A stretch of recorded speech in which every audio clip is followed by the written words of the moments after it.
আজ হলো কোজাগরি লক্ষ্মী পুজো। লক্ষ্মী পুজোর সারাটা দিন কেমন ভাবে কাটালাম সেটাই তোমাদের সঙ্গে শেয়ার করব আজকের এই ভিডিওতে। পুজোর দিন সকাল সকাল ঘুম থেকে উঠে স্নান করে নিয়েছি, কেননা পুজোর সমস্ত কাজ আমাকে নিজের হাতে করতে হবে। প্রতি বছর বাড়িতে লক্ষ্মী পুজো আমি করি। আগে মা করতো, এখন আর করতে পারে না। যেহেতু আমাদের বাড়িতে পুজোটা সন্ধ্যের পরে দিতে হয়, সেই কারণে মা বেশিক্ষণ না খেয়ে উপোস থাকতে পারে না। আমাদের বাড়িতে লক্ষ্মী পুজোর দিন দুপুর 12টার আগে ধান দিয়ে কাটা বসিয়ে নতুন ঠাকুর আসনে পাততে হয়। তার জন্য দেখো ছাদ থেকে দুব্বা নিয়ে এসে ওই কাজটাই আগে করে নিয়েছি। তারপরে মা আমাকে একটা কাজে বসিয়ে দিয়েছে, খই থেকে ধান বাছতে হবে। তো আমি বসে বসে ওই কাজটাই করছি। আর এইদিকে দেখো আমার বোনকে দিয়েছে সব থেকে বড় দায়িত্ব, নারকেল কোড়ার জন্য, যেই কাজটা করতে আমার একদমই ভালো লাগে না। খই বাছার পরে আমি একটু রাস্তায় এসেছিলাম। রাস্তায় এসে দেখছি আমার পাশে বাড়ির এই কাকাটা কলা গাছ দিয়ে নৌকা বানাচ্ছে। এটা নাকি ওদের নিয়ম, লক্ষ্মী পুজোর দিন কলা গাছে নৌকা বানিয়ে জলে ভাসাতে হয়। তোমাদের কাদের কাদের বাড়িতে এই নিয়মটা আছে আমাকে অবশ্যই কমেন্টে জানিও। কাকা বানাচ্ছিল নৌকা আর কাকি এইদিকে নাড়ুর জন্য নারকেল কুটছিল। ওদের সাথে কিছুটা সময় গল্প করে আমি চলে এসেছি বাড়িতে। বাড়ি এসে দেখছি মা এইদিকে তিলটা গুড়ে পাক দিচ্ছে নাড়ু বানানো হবে বলে।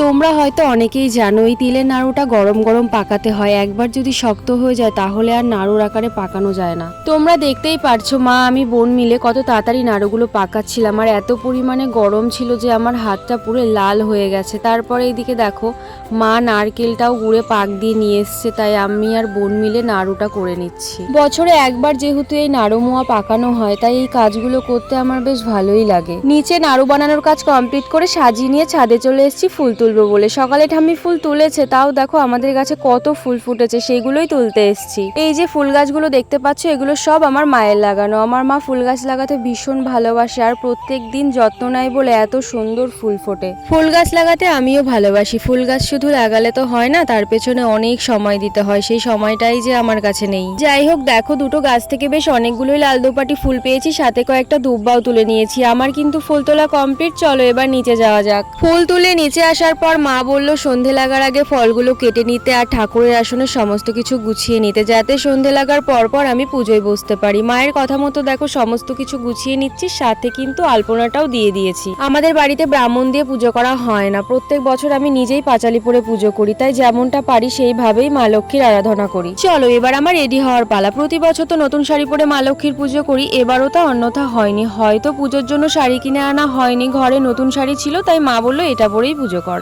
রেডি সেডি হয়ে চলে এসেছি আলতা পরতে। আর আমার না আলতা পরতে খুব একটা ভালো লাগে না, যেহেতু মা লক্ষ্মীর পুজো করব তাই একটু আলতা পরে নিচ্ছি। আমার মতন আলতা পরতে কে কে পছন্দ করো না আর কে কে করো অবশ্যই কমেন্টে জানিও। আর আমার আলতা পরাটা কেমন হয়েছে সেটাও বলো। আমি কিন্তু আলতা পরে পুজোয় বসে পড়েছি আর প্রথমেই মা লক্ষ্মীর পদ্ম ফুলটা ছাড়িয়ে নিচ্ছি। আর জানো তো একটা ব্যাপার হয়েছে, আমার ঘরে লক্ষ্মীর থেকে পদ্ম ফুলের সাইজটা এতটাই বড় হয়ে গেছে, তাই কি করব বুঝতে পারছিলাম না। না পেরে তো ডালটা ভেঙে দিয়ে তারপরে মা লক্ষ্মীর হাতে দিয়েছি। আমার কিন্তু পুজো প্রায় শেষের দিকে, এবার পাঁচালিটা পড়লেই পুজো সম্পূর্ণ। আর পুজোর ভিডিওটা করিনি, পরে দেখছি আমার বোনেই পাঁচালি পড়ার ভিডিওটা করছে, তাই তোমাদের সঙ্গে শেয়ার করতে পারলাম।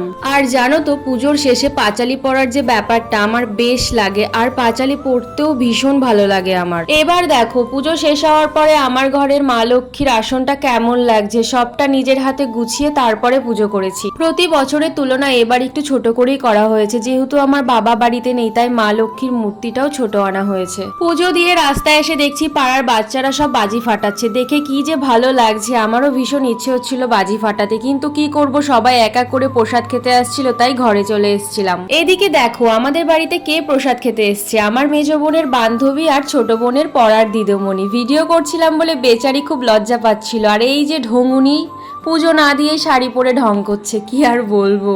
ওকে প্রসাদ দেওয়ার পর ওদের সঙ্গে কিছুটা সময় গল্প করছিলাম, তার মধ্যে মা এসে বললো সারাদিন কিছু খাসনি, উপোস আছিস, এখন কিছু একটা খেয়ে নে। মা করেছিল গোবিন্দভোগ চালের খিচুড়ি, আর খিচুড়িটা এতটা টেস্ট হয়েছে, সারাদিন উপোস থাকার পরে মায়ের হাতের খিচুড়িটা যেন অমৃতর মতো লাগছে খেতে। মা কিন্তু খিচুড়িটা প্রসাদের জন্য বানায়নি, আমাদের খাওয়ার জন্য এমনি করেছিল। তাও যারা যারা প্রসাদ খেতে এসেছিল তাদের সবাইকে একটু করে খিচুড়ি দেওয়া হয়েছিল। বসে খিচুড়ি খাচ্ছি আর মাথায় ঘুরছে কখন খাওয়া শেষ হবে আর আমি রাস্তায় গিয়ে বাজি ফাটাবো। খাওয়া শেষ করে চলে এসেছি রাস্তায় এসে দেখো বাজি ফাটানো শুরু করে দিয়েছি। প্রথমে এই মশালটা ধরিয়েছিলাম, তারপরে অন্যান্য বাজি। তার মধ্যে পাড়ার জেঠি এসে ডাক দিল প্রসাদ খাওয়ার জন্য, তাই জেঠিদের বাড়ি গেছিলাম প্রসাদ খেতে। জেঠিদের বাড়ি কিন্তু আমাদের মতন লক্ষ্মী মূর্তি দিয়ে পুজো করা হয় না, কলা গাছকে বউ সাজিয়ে তারপরে লক্ষ্মী পুজো করা হয়, এই যে তোমরা দেখতে পাচ্ছ। তো চলো আজকের ভিডিওটা জেঠিদের বাড়ির লক্ষ্মীকে দেখিয়ে শেষ করছি। আর আমার লক্ষ্মী পুজোর ব্লগটা তোমাদের যদি ভালো লেগে থাকে অবশ্যই লাইক কমেন্ট শেয়ার করে দিও। আর দেখা হবে নেক্সট মিনি ব্লগে। ততক্ষণে সবাই সুস্থ থেকো, ভালো থেকো, টাটা।